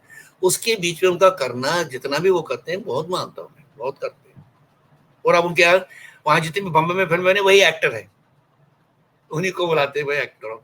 मुझे फोन बहुत आते हैं, यार जरा वो दे दो यार नंबर उनके एक्टर उनके। तो धीरे धीरे वहाँ एजेंसी भी बन गई उनकी, यहाँ देख करके वो एक आदमी जाता है, उनको भाई ये एक्टर है यहाँ। तो एक बनता है, ये जल्दी में नहीं हो सकता। हाँ, वाइन जो लेकिन बनेगा तो धीरे धीरे ही बिल्कुल बनेगा। आप कमिटमेंट की बात कर रहे हैं कि पहले भी बलराज साहनी और तमाम जो एक्टर होते थे वो थिएटर के लिए अपना समय बचा कर रखते थे। थिएटर बिल्कुल भी साथ साथ चलता रहता था। तो वो कमिटमेंट क्या आज की जनरेशन में है कि नहीं है, थिएटर मेरा पहला प्यार है, ये मोहब्बत वाला रिश्ता जो है, या खत्म? नहीं खत्म है, खत्म, वो नहीं है। वो रियरली कोई एक, आज मुझे एक लड़का मिला, आज जैसे मैं मीटिंग कर रहा था तो एक मिला मुझे, जिसको मुझे लगा कि उसने कहा नहीं सर मैं आई वांट टू अंडरस्टैंड, ऐसे कैसे। बाकी को जल्दी होती है। मुझे लगता है उसका कारण ये भी है, गरीबी देश की। ये बच्चे छोटे तबकों से आते हैं, छोटे शहरों से आते हैं, वो कमाना बहुत ज़रूरी हो जाता है। दिल्ली में भी रहते हैं, मुश्किल से रह पर 3-3 4-4 लड़के एक कमरे में रहते हैं। तो वो मुझे लगता है वो संकट भी इसमें है। वो कैसे दूर होगा हम कह नहीं सकते, लेकिन ये मुझे लगता है कि जैसे एनएसडी ने स्कॉलरशिप दी, और भी जगह स्कॉलरशिप्स होने चाहिए। ये जो आप हो गए ना, जिसके पास पैसा है वही सब कुछ कर सकता है, ये नया एलिमेंट जो आया ना, ये बहुत डिफीटेड एलिमेंट है। मतलब मुझे लगता है कि मैं अपनी बात देता हूँ, मैंने वो किताब में अपनी जो लिखी उसमें लिखा पहला ही सेंटेंस है, I am a child of India socialism, is a fact. अगर मेरा प्रदेश ही नहीं भेजता स्कॉलरशिप, मेरे प्रदेश ने मुझे दिया, वो चुन के कहा तू ही जाएगा पढ़ने वहाँ, माहौल ऐसा था। हम पढ़ के आए, उसके बाद अगर आपने ठीक ठीक काम किया तो आपको फेलोशिप मिलती है, स्कॉलरशिप मिलती है, आप बाहर जाते हैं, विदेश जाते हैं, फिर आप पर काम करते हैं। लेकिन अब वो कम हुआ है, जबकि वो ज्यादा चाहिए था, वो बढ़ना चाहिए था, वो घट नहीं रहा। क्या आपको कॉम्प्लेक्स। लगता है आजकल हर एक के हाथ में मोबाइल है? हाँ अब थिएटर को देखने कौन जाएगा? कभी कभी आपको लगता है कि कुछ समय बाद सब कुछ मोबाइल ही है, मोबाइल पर ही चलेगा, थिएटर नहीं, भी ऐसा मोबाइल नहीं, ही। ऐसा अगर होता तो फिर अमेरिका में इतना थिएटर नहीं चलता। जरा मुझे आज दीजिए, जाइए आप न्यूयॉर्क में टिकट लाइए आज के शो की, सवाल ही नहीं उठता मिलेगी आपको टिकट। वहीं तो सब होता है ना, ये सब वहीं टेलीविजन है। ये नहीं है क्वालिटी। अगर अच्छा प्ले है लोग देखेंगे। दिल्ली में मैंने देखा, अगर अच्छी क्वालिटी का प्ले है, आपको एडवर्टीजमेंट के लोग बोलते हैं, लोग यार ये प्ले बहुत अच्छा है, देख रहे हैं लोग, आते हैं देख। हमने खुद किया है, मुझे याद है, रुका हुआ फैसला जब हमने किया था तो हमें 2-2 शो करने पड़े दिल्ली में, दो एक एक दिन में। 3 घंटे का प्ले था, 6 घंटे हम लोग जान निकलती थी करते करते। पैक्ड हाउस, टिकट नहीं मिल रहा है लोगों को। क्वालिटी में भी फर्क है ना, व्हाई शुड ही लीव। अगर उसको अच्छा मजा इस पर आता तो क्या यही करेगा? अगर उसको वहां का अनुभव नहीं लेगा, कहता यार वो नहीं हो सकता। वो अनुभव दे रहा है क्या थिएटर? ये भी तो है ना क्वेश्चन। मुझे नहीं दे रहा है, इज नॉट गिविंग। क्योंकि उसमें मेहनत कम हो रही है, डेप्थ में काम नहीं हो रहा है उस लेवल पे। और दूसरा ये है कि हर आदमी अपनी संस्था बना रहा है। 2 दिन आपके साथ काम किया, 1 महीना, तो दूसरे दिन उसके अपना ग्रुप होता है उसके पास। ऐसे नहीं बनता, बगीचे ऐसे थोड़ी सजते हैं। ये बताएं कि आपने फिल्मों में भी काम किया है। ये बहुत घिसा-पिटा सवाल भी हो सकता है। रंगमंच और फिल्म हाँ, दोनों का अपना तजुर्बा और अपना आनंद, वो कैसा है? उसमें फ़र्क क्या है? बहुत फ़र्क है। इसी मैं कहता हूँ कि देखो, सिनेमा का और थिएटर का व्याकरण अलग है, साइंस अलग है, नैरेटिव टेक्निक्स अलग है कहने के लिए। अब ये कहीं से भी होता है, भाई एक्टर इधर भी होता है, उधर भी होता है, इसलिए समझते नहीं है, तो एक दूसरे के कॉम्प्लीमेंट्री है, नहीं है। फ़िल्म आप एक्टर के बगैर भी बनाते हैं, बनी है फ़िल्में, डॉक्यूमेंट्रीज़ भी बनाते हैं आप, ऐसा नहीं है कि। लेकिन ये है कि आपको अगर समझ है सिनेमा की, तो आप सिनेमा में ठीक-ठाक काम करेंगे, नहीं तो बौखला भी सकते हैं वहाँ। अब थिएटर में अगर आपको ट्रेनिंग इतनी अच्छी है कि आप सिर्फ़ बड़े थिएटर में नहीं कर रहे हैं, इंटीमेट थिएटर में काम करते हैं। मतलब जहाँ पर स्पेक्टेटर सामने होता है 4 फुट पे, तो वहाँ आप बड़े जेस्चर का तो सवाल ही नहीं उठता, वो खत्म है। तो वो ट्रेनिंग हमको मिली थी एनएसजी से। तो वो इंटीमेट थिएटर की जहाँ है, वहाँ आप देखेंगे actor nose what is restaurant, उसको समझ आती है यहाँ ये नहीं चलेगा, इतना सीखने की ज़रूरत भी नहीं है। और अब थिएटर का जो स्टाइल एक्टिंग का हो गया, काफ़ी बदल गया। और अब तो मुझे लगता है अब तो मुझे प्रॉब्लम हो गई, वो रियलिस्टिक भी नहीं रहा, अब पारंपरिक पारंपरिक भी नहीं रहा। अब वो कुछ डांस से और मॉडर्न डांस से और पैंटोमाइम से मिलकर कुछ नई ही स्टाइल में जा रहा है थिएटर। तो दोनों का अंतर है, बहुत अंतर है। इनका कोई ये मानता हूँ कि फिर ये होता है कि थिएटर में चैलेंज इसलिए ज़्यादा बनता है कि आप रिटेक है ही नहीं, और तो तुम्हें जो किया किया, तो इसलिए आपकी कंसंट्रेशन लेवल बहुत ज़बरदस्त होती है धीरे धीरे रियाज करते करते। उधर आप रिपीट टेक कर सकते हैं, गलत हो गया ठीक हो, अब तो क्योंकि डिजिटल है और भी अच्छा हो गया, अब पैसे भी कम लगते हैं आपको, सेलुलाइट नहीं लगता है, तो आप कर सकते हैं वो। बट साइंस अलग है, पानी देना। ये ये आर्टिफिशियल इंटेलिजेंस आया है और तब से बहुत सारी कलाओं पर खतरा दिख रहा है। हाँ, ये एक नया चैलेंज, इसको कभी आपने सोचा है कि ये किस तरह से थिएटर को नहीं, इम्पैक्ट करने जा रहा है? नहीं, मैं इससे बॉदर भी नहीं हूँ, क्योंकि मुझे भी समझ नहीं आ रहा है ये है क्या चीज़। और यही है कि भाई आप तो काफ़ी चीज़ें आर्टिफिशियल इंटेलिजेंस आपके लिए कर देगी। लेकिन मुझे लगता है खेती खेती में खाना तो नहीं बनाई पाएगी ना। हाँ? आदमी को मरेगा तो उसको उठाएगा तो नहीं ना। यू नो, बेसिक जो है चीज़ें वो नहीं है, वो it is an extension of your hand, it's like an instrument. पहले तो हम शेव कर नाई करता था उस तरह से, फिर आपको शेविंग सेट आया, अब हो गया लेजर बीम आया, आप कुछ और का यूं मार किया तो निकल गया शेव आपका, यही करेगा। पर मुझे लगता है ह्यूमैनिटी तो रहेगी, ह्यूमैनिटी को तो उसके साथ अपनी खिलवाड़ करते वो नहीं। ह्यूमन इमोशन कहाँ जाएगा, वो तो रहेगा। इमोशन भी डालना है।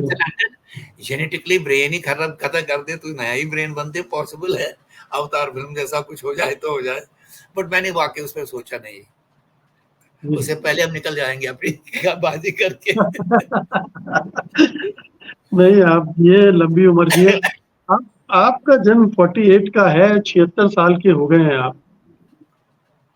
ये 76 साल का जो लंबा वक़्फ़ा है, आप कैसे मुड़कर देखते हैं?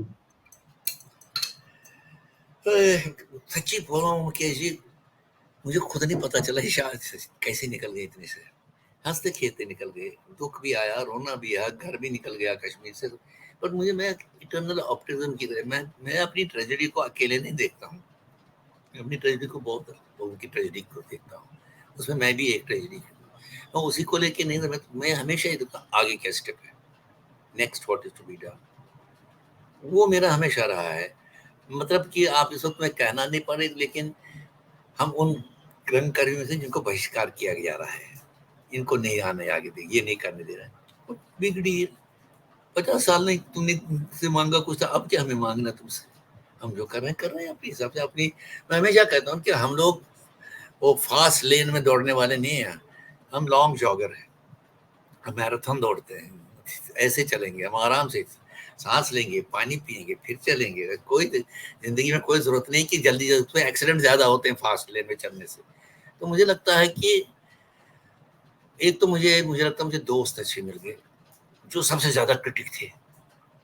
दोस्त ऐसे थे, भगवान सबको ऐसे दोस्त थे। मैं तो कहता हूँ खाल उतारने के लिए आपको किसी की जरूरत ही नहीं, मुझे किसी अपोजिशन की जरूरत ही नहीं। अगर कुछ गड़बड़ हो गया तो they will tackle me. Luckily मेरे घर में भी ऐसे है। मतलब मैं अभी एक अनुभव मुझे कई मेरी किताब के क्या करूँ, कोई अमेरिका में कुछ बुक शायद ये होना है, शायद फेस्टिवल, वहाँ शायद इनविटेशन किसने कहा था तेरे को आएगा। तो मैंने कहा यार मैंने सुना वो कुछ ऐसे ऐसे वैसे है। मेरे पास ऐसे बाबा होशियार रहना, जाना नहीं वहाँ, पता कर लेना पहले। It's true. आपको सी हर आदमी की बात सुन के तुम्हें अपना रास्ता बनाना पड़ेगा ना। ये नहीं और वो जिन पे तुम्हारा विश्वास है, जो तुझे पता है कि तेरे को प्यार करते हैं, तेरे अपने हैं, तेरा बुरा नहीं चाहेंगे, वो जितना क्रिटिसिज्म करेंगे उसी से हमारी जिंदगी आगे चले। सब दर और हम इतने लड़ते थे, यू नॉट बिलीव। मतलब दूसरे कहेंगे ये तो खंजर है, इतनी लड़ाइयाँ करते हैं आपस में, बट दैट वाज इट। सहमत नहीं होते थे बहुत चीजों पर। स्ट्रीट थिएटर में भी करता था, वो भी करता था, वो बकवास तो कर रहे थे, इसमें ये होना था, बट वी आर फ्रेंड्स। सबसे जब जिस दिन वो चला गया, पहला फोन मुझे ही आ गया, अस्पताल में ही पहुंचा।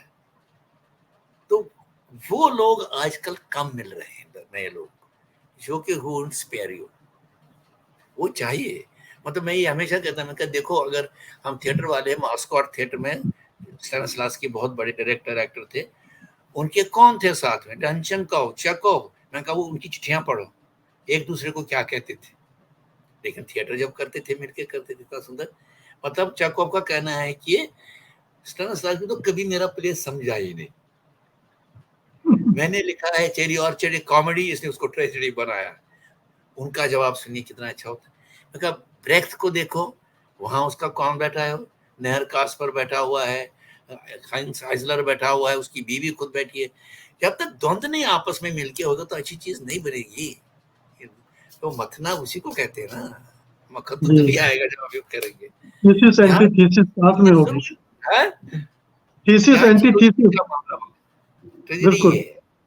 ये मतलब मुझे कहावत ने एकदम प्ले कर रहे थे कनकदी वली पंजाब में। सर उनको बहुत दिक्कत आई वहां, तो उसने कहा तुम आ जाओ मेरी हेल्प करो। हम जूनियर थे, उनके बहुत जूनियर थे। हम पहुंच गए, भैया बड़े भाई ने बुलाया। पहुंच के तो उसको पता था कोई लिटरेचर पढ़े थे, ये प्ले पढ़ो, इसको रिस्ट्रक्चर करो, ठीक नहीं लिखा गया। तो मैंने उस पर काम करता रहा। शाम को उन्होंने एक सीन किया क्राउड का, अद्भुत सीन किया। तो मैं इतना खुश हो गया वो देखे जिस तरह से उन्होंने किया। तो मैंने कहा बहुत अच्छा सीन किया है। हम चल रहे हैं यूनिवर्सिटी के आंगन में, तुमको पता क्या हुआ, क्या तुम आजकल दोस्त बन रहे हो क्या मेरे? मैंने कहा सॉरी सॉरी सॉरी, तुम ये बकवास बंद करो। It's very important to have critics, और बेस्ट क्रिटिक आपके दोस्त अगर हो तो उसे उसे खुशकिस्मती कोई नहीं। तो इस तरह से मेरे सारे इसी तरह गए। मेरे पिताजी भी ऐसे ही थे, हमसे दोस्त थे हमारे। तो I could talk to him anything, he could talk to me anything. तो I miss lot of people out of that have gone also. जैसे मेरे कुछ, अब ये देखो जमाना कैसा था, हमारे पास पैसे नहीं होते। जब मैंने कबीरा खड़ा बाजार किया, मदर किया, ये मेरे बड़े माने हुए प्ले, उसकी बड़ी तारीफें होती है। किसी को नहीं पता, पैसा नहीं था, म्यूजिक दोनों में है। मोहन उप्रेती जी के पास हम गए, मैंने कहा सर दादा म्यूजिक करना है, हाँ आ जाएंगे करेंगे। He used to come every day. इतना अद्भुत म्यूजिक दिया अपने प्ले के लिए, इतनी दुनिया बनाई अच्छी। पाठक जी ने कबीरा खड़ा, उसके घर पे मैं काका नगर में जाते थे, सुबह 7 बजे कंपोजिशन बनाते रहते थे। But it was possible. अब तो वैसे ना वो बंदे ही नहीं है हमारे लिए। तो वो भी भीषम जी, ये तो सारे थे। एक्चुअली मैं कहूँगा हमारे we were surrounded by best seniors. बड़े वो वार्मित थे हमारे। मतलब एक रणबीर सिंह हमारे अभी गुजर गए ना, वो इफ्टा के हेड थे अभी लास्ट। तो उन लोगों ने खाना नहीं खाया होगा कुछ है, चलो पहले खाना खा लो घर चलो। तो आज तक याद हमें, वो हमारे लिए यही कर सकते हैं, बहुत किया उन्होंने। तो बेनू गांगुली था वहाँ भोपाल में, एक अपना जीपी फंड में। कहा बेनू था क्या करो, पैसे निकालो, तू कितने का ओए तू नाटक कर, तेरे का काम ही है, चुपचाप खाना खा। तो वो बिरादरी भी क्या, मैं कहा कॉमेडी थी, वो एक वार्मथ थी, हवा में ही कुछ कॉमेडी थी। मतलब मैं कभी प्रेस क्लब कभी नहीं गया, मुझे पकड़ के ले गए, चल खा ले यहाँ, अरे यहाँ खाना मिलता है। तो ना ऐसे भी मिले लोगों को, पी कोहली थे, वो जर्नलिस्ट भी थे और थिएटर में लाइटिंग करते थे। अगर जूनियर्स को नजर थी उनकी, ये लोग काम कर रहे हैं, इनको जरा सा परवरिश की जरूरत है, ये था। अब वो सारा खत्म है, इस नथिंग इज वैक्यूम है, चारों तरफ वैक्यूम है। एंड इट, इसीलिए मैं, क्योंकि मैं सीनियर हो गया, मैं मानता नहीं मैं सीनियर हूँ, लेकिन I will try to help in whatever way I can. तो मेरे पास पुराने अपने ग्रुप के भी बहुत सारे कॉस्ट्यूम पड़े, जिसको चाहे ले जाओ, धो के वापस लाना, तुम्हारे काम आएंगे। उससे उनका थोड़ा हौसला बढ़ता है, ये नहीं कि हम कुछ ज्यादा कर रहे हैं उससे। कभी कहेंगे हमारे से पूरा म्यूजिक उससे ले लो, या what ever help they want, I will do it. वो करना जरूरी है।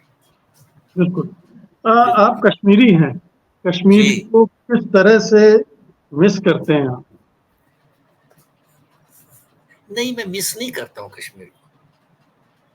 मैं कश्मीर के लिए बहुत काम करना चाहता हूँ, क्योंकि वहाँ जरूरत है मेरे जैसे लोगों की, लेकिन वहाँ हिसाब नहीं बैठता। वहाँ हमें, मतलब 20 साल मैंने काम किया अपने बूते पर और अपने दोस्तों के बूते पर ही, वही बेचारे खड़े होते थे, जबकि मेरे पर फिराइन अटैक 1-2 बार होने लगे थे, बहुत कुछ हो रहा था वहाँ।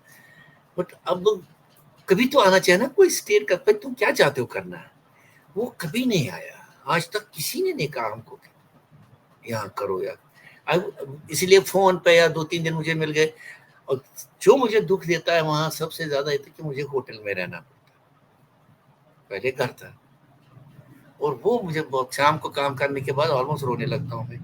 यहाँ तो 7-8 बजे निकलते हैं घर से, वहाँ सब घर जाते हैं बेचारे, तो हम अकेले रह जाते हैं। तो वो काफी दोस्तों को इसका एहसास है कि देर तक रहो यार, इसके साथ बेचारा अकेले महसूस करता है। वो करता है, क्योंकि वहां पर is a ground where culture can help us to solve lot of our toxicity जो वहाँ है। आई हैव डन इट, इसी वजह से मैं जानता हूँ कहाँ क्या हो रहा है। मेरी सुनते हैं वहाँ, जो क्रिटिक भी होंगे नारायणा की, सुनो ये बात कर, बहुत कुछ। अभी कल फोन है, हमने सुना तू आया हुआ है यहाँ, मैं यहाँ हूँ, नहीं तू मिलना है, कब मिलोगे। चाहे वो पोएट्स हो, मतलब रहमान राही बहुत बड़े पोएट हमारे गुजर गए अभी, मैंने पे डॉक्यूमेंट्री बनाया, उन्होंने कहा एक दिन अपनी बीवी को, इस लड़के ने तो मेरा डर निकाल दिया। मैंने कहा क्या करें आप, तो कसम से 6 महीने से मैं घर से नहीं निकला, तू निकालता है मुझे, यहाँ चलना है वहां चलना, मैं निकलता नहीं था। तो we I could have played a big role, I could still play a big role, but the problem is I don't have means to do it, which is, इसलिए मैं बहुत इस बात से बहुत दुखी हूँ कि कहीं से मीन्स नहीं मिल रहे हैं करने के लिए। सरकार से कहेगी देगी नहीं, एकेडमी को कहेंगे वो थूकेंगे नहीं, एनएसडी का प्रोग्राम है वो अपना ही कुछ करते हैं, 7 दिन के लिए कुछ करते हैं, फिर वापस आते हैं, पर क्या करते हैं पता नहीं। देवना टेरियारा इसलिए हमारा एक्स स्टूडेंट रहा है, इसने इतने साल वहां काम किया, इसे पूछो तो क्या करना है, I tell them how to do it. नहीं है, हर आदमी शाहजहां है, ये प्रॉब्लम है। मिल के काम करने की क्षमता बहुत जरूरी है सर, क्या है हम एक दूसरे को नफरत भी क्यों ना करते हो। बिल्कुल। आजकल आपकी मसरूफियात क्या है? मसरूफियात इस वक्त सर, एक तो मैं एक पुस्तक नहीं लिख रहा हूँ, लेकिन वो एकेडमिक पुस्तक है, जो हमारा भाट पत्र वहाँ का लोक शैली है, उस पर किसी ने काम नहीं पुस्तक, तो मैं उस पर लिख रहा हूँ। मैंने 2 चैप्टर तो लिख लिए, लेकिन मुझे लगता है साल भर लगेगा उसको लिखने में। वो मुझे करना है, क्योंकि वो बहुत ज़रूरी है, और लोगों को रिकॉग्नाइज तो करें, इसमें इतना बहुत कुछ है, उसमें बहुत ज़्यादा है, उसमें मॉडर्न भी उतना है वो जितना वो पौराणिक है। वो दूसरा एक प्ले करना है मुझे, जो मैं अक्टूबर में करूँगा। वो तो क्यों 2 साल से किया नहीं दिल्ली में प्ले, आज अक्टूबर पे प्ले करना है, तो एक प्ले करूँगा। और उसके साथ-साथ एक कश्मीरी बच्चे 2 आ गए, उनके लिए एक छोटी-सी फ़िल्म में काम करना है मुझे। तो वो बड़ी क्यूट सी फ़िल्म उन्होंने लिखी है, तो मैं करूँगा वो। और एक है बम्बई का, एक फ़िल्म अगर हो गई तो उसकी उसको फंडिंग ढूँढ रहे, वो कर रहे हैं। बस यही अभी चल रहा है, लेकिन इस वक़्त जो में चल रहा है, अक्टूबर 1 तक वो हबीब साहब का ये जो हम कर रहे हैं, देख रहे हैं नैन नाम रखा हमने उसका, उस फेस्टिवल का, जो उस पे काम चल कर रहा है, रेगुलर उस पे काम चल रहा है। I want it to be the best tribute to my senior, वो मेरा कमिटमेंट रहा है। 8 महीने से उस पे काम कर रहे हैं, now it is coming together very well. Raina साहब, आपसे बात करके लगता है कि आप अपनी जिंदगी से बहुत मुतमईन हैं। लेकिन कोई अफसोस है क्या? कोई अफसोस भी होगा? है कोई? नहीं नहीं, अफसोस अफसोस नहीं है। तो ये है कि छूटते हैं कुछ चीजें हाथ से, दोस्त छूटते हैं, ये तो है। बाकी मेरे को कभी आपको देखा, मुझे यह बड़ी हैरान होंगे, पैसा कमाने की टैलेंट ही नहीं है, तो सुखी होना है करने की, दाल चावल चाहिए बस, ये है तो ठीक है। बाकी तो कपड़े क्या होता है, तब भी जीन्स ही पहनते हैं, आज भी जीन्स पहनते हैं, सूट वूट कभी पहने नहीं। अब कुर्ता पायजामा हर जगह चलता है। तो ये है कि आप अपने पैरामीटर क्या रखते हैं खुशी के, वो तो मेरे यार दोस्त परिवार। इसके अलावा क्रिएटिव सेटिस्फेक्शन की भी बात होती है ना? नहीं, क्रिएटिव सेटिस्फेक्शन में कहूंगा क्रिएटिव कि अर्ज होती है जो जी। एक्चुअली उस तरफ से किस्मत से I have done actually, Mukesh ji मैंने 150 से भी ज्यादा प्ले किए हैं, ये तो है। मैंने फिल्में भी डॉक्यूमेंट्रीज को 15-20 बनाई हैं, सीरियल्स भी एक दो बनाए, वो मोहन प्रेमचंद पे बनाया और मंटो पे बनाए थे मैंने कहानी पे। उस तरह से वो नहीं है, लेकिन जो अब आइडिया आता है वो करने के लिए सुविधा नहीं है। जैसे मैं कहता हूँ मैं मेघदूत करना चाहता हूँ, मेघदूत की मेरी अपनी एक इंटरप्रिटेशन है। वो निकाला गया कश्मीर से, हिमालय में था बेचारा यक्ष, और यक्ष वहाँ रक्षिणी, वो कश्मीरी लड़की है, वो रो रहा है, यहाँ गर्मी में पड़ा हुआ है, अपने मुल्क याद आ रहा है। वो कश्मीरी में गाएगी, ये हिंदी संस्कृत में गाएगा। और ये जो फ्लाइट है ये सारी अपना मैं की, वो मैंने अनुभव किया है मध्य प्रदेश में, मैंने अनुभव किया। वो मैं वहां पर एक उसी वक्त मुझे लगा मुझे ये करना है। हम लोग भोपाल से कहा एक रिहर्सल खत्म, चलो यार सांची चले जाते हैं, दो व्हीलर्स पे, यही मौसम था। तो हम एक जगह पहुंचे हैं, फील्ड ही कोई 100-150 मील का समझ लीजिए आप, मैदान ही मैदान है, धान का खेत है। बारिश ऐसी आई जैसे परसों यहाँ आई थी, वैसी आई, और हम लोग सूखे पेड़ के नीचे यूं मुर्गे की तरफ बैठ के छिल गए, ऑलमोस्ट कुछ नहीं कर सकते बैठे। सर ने मेरी नजर सामने गई, खेतों की तरफ देख रहा हूँ कि ट्री टॉप लेवल से थोड़ा ऊंचा सारा आसमान बादलों से भरा है, कम से कम 200-300 किलोमीटर स्पीड के साथ दौड़ रहे हैं बादल, और बौछारें दिख रही हैं उधर 20 किलोमीटर पे, क्यों शावर दिख रहा है चल रहा है, इधर दिख रहा है। आई विश में पेंटर होता, और वो आ रहे हैं दौड़ रहे हैं और हमको हिट करके निकल जाती है। मेरे मुंह से मैं कहा यहीं पर उसने लिखा है भाई साहब, ये मेघदूत यहाँ का लिखा हुआ है, वो कहीं नहीं, ये एक्सपीरियंस कहीं नहीं। सभी ये क्या मतलब, वो वर्णन नहीं है। कोई 25 साल हो गया आज तक मुझे वो ऐसी छाप मेरे ऊपर है, उस ग्रे और व्हाइट बादलों के ग्रेडेशन की, दौड़ रहे हैं 200 किलोमीटर पे। तो एक वो मैं करना चाहता हूँ, बट कोई ये नहीं होती, यहाँ पर कोई संस्था भी नहीं है। अगर I want to do it, can you support it, है ही नहीं कोई संस्था ऐसा है ही नहीं। हमने वो क्रिएटिव स्पेसिस नहीं की जहाँ पर लोग काम करें। ये तो सचमुच में बहुत अफसोसनाक बात है पूरे हिंदी समाज के लिए, पूरे हिंदी थिएटर के लिए, पूरे हिंदी समाज के लिए, हिंदुस्तान के लिए, कि एक ऐसा ख्याल आपके दिमाग में है और आप उसको अप्लाई नहीं कर सकते हैं, उस पर काम नहीं कर सकते। कर नहीं सकते। ये पेपर वर्क सारा थोड़ा मैंने करता रहता हूँ भाई, देखते हैं हो जाएगा कुछ, अगर हो जाएगा, अगर नहीं लगता। 1.5 साल हो गया सोचते हुए, नहीं आ रहा है कुछ। ये हमारी बहुत शुभकामनाएं हैं कि ये प्रोजेक्ट अंजाम तक पहुंचे। बहुत बहुत शुक्रिया रैना साहब, आज की बातचीत में मजा आ गया आपसे, बहुत बहुत शुक्रिया, धन्यवाद।